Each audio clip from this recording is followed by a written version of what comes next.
Hi everyone, ikaze nanone kuri YouTube channel yanjye ari nayo yanyu yitwa Fisher TV. Ndagushimira wowe wakanze kuri subscribe, ndagushimira wowe udahwema gukurikira ibiganiro ducishaho hano. Hanyuma rero ndagusaba gukanda kuri subscribe wowe utarabikora kugira ngo ibindi biganiro byose tujya tunyuzaho ujye ubibona kandi ubibonere ku gihe.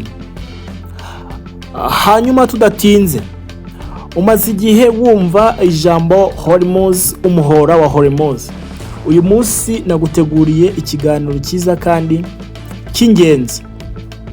Ushobora kwibaza ngo ubundi umuhora wa Hormuz amateka yayo nayahe? Uyu munsi naguteguriye icyegeranyo kigufi kivuga ku mateka y'umuhora wa Hormuz. Ubundi Hormuz ni umuhora wo mu nyanja cyangwa se inzira y'inyanja ihuza inyanja ya Perisi ndetse igahuza n'inyanja y'ikigobe cya Omani. Ni ukuvuga ngo uyu muhora uri hagati y'ibihugu nka Iran, ukaba hagati ya Omani ndetse ukaba muri leta zunze ubumwe z'Abarabu. Uyu muhora kandi ni umuhora w'ingenzi cyane ku isi, kuko uyu muhora ugizwe cyane n'inzira icamo ubucuruzi cyangwa se icamo amato atwaye PETROL, ari nayo ikoreshwa cyane ku isi. Ni ukuvuga ngo uyu muhora ucamo 1/5 cy'ibikomoka kuri PETROL bikoreshwa ku isi. Bivuze yuko PETROL ikoreshwa ku isi 20% ica muri iyi nzira ya Hormuz.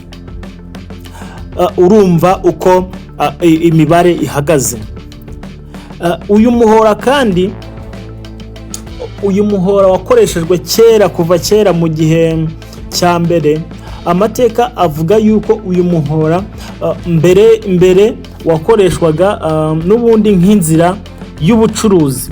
Uyu muhora n'ubundi wakoreshwaga nk'inzira y'ubucuruzi, kuko mu gihe cya mbere habanje kujya hacamo ubucuruzi bw'amavuta ndetse n'ubucuruzi twakwita ubucuruzi bw'ibindi bintu harimo n'ibirungo. Ni ukuvuga ngo uyu muhora kandi ikindi utaruzi, uyu muhora mu gihe cy'abakoloni warakoreshejwe cyane. Uyu muhora mu gihe cy'abakoloni nawo warakoreshejwe, aho mu gihe ahagana mu myaka y'1500 ndetse n'1800, ubwo ni mu gihe cy'ubukoloni, Portugal yafashe uyu muhora. Ni ukuvuga ngo muri icyo gihe Portugal niyo yagenzuraga ibikorwa byose byacaga muri Hormuz. Hanyuma nyuma yaho leta y'ubwami bw'Abongereza nabwo buza gufataho, nabwo bugenzura igice kinini cy'uyu muhora. Ni ukuvuga ngo uyu muhora kandi ikindi cyagiye kiwuranga, wagiye urangwa no gufungwa bya hato na hato. Uyu muhora wagiye urangwa no gufungwa nk'uko uyu munsi bihagaze. Uyu muhora kandi amateka avuga yuko hari intambara yahuje Iran ndetse na Iraq, nabyo habayeho gufunga uyu muhora. Ubuzima bw'abaturage b'icyo gihe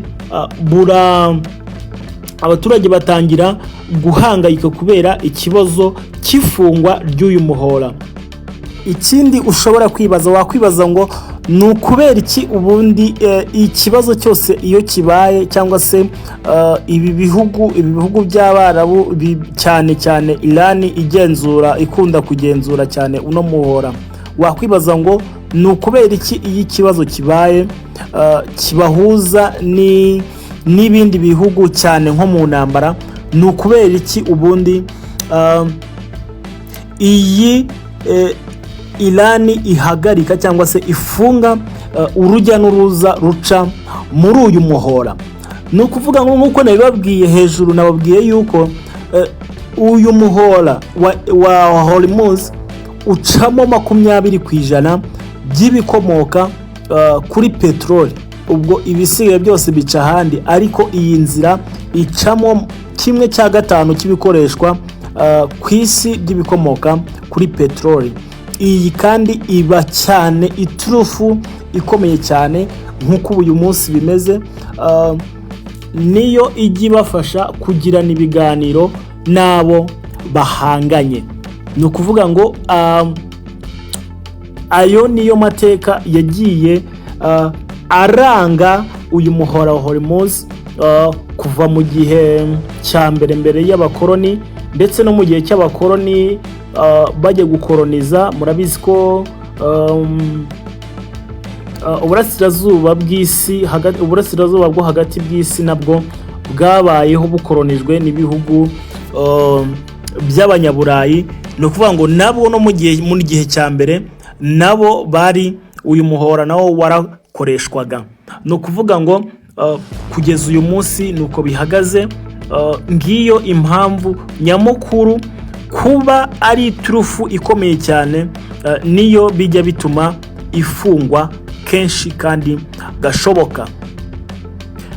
Ikindi ndagusaba gukomeza gukurikira iyi YouTube channel yanjye ari nayo yanyu, kugira ngo dukomeze kubana umunsi ku munsi. Ukande kuri subscribe niba utarabikoze, kugira ngo ibindi biganiro bijye bicaho ubibonere ku gihe.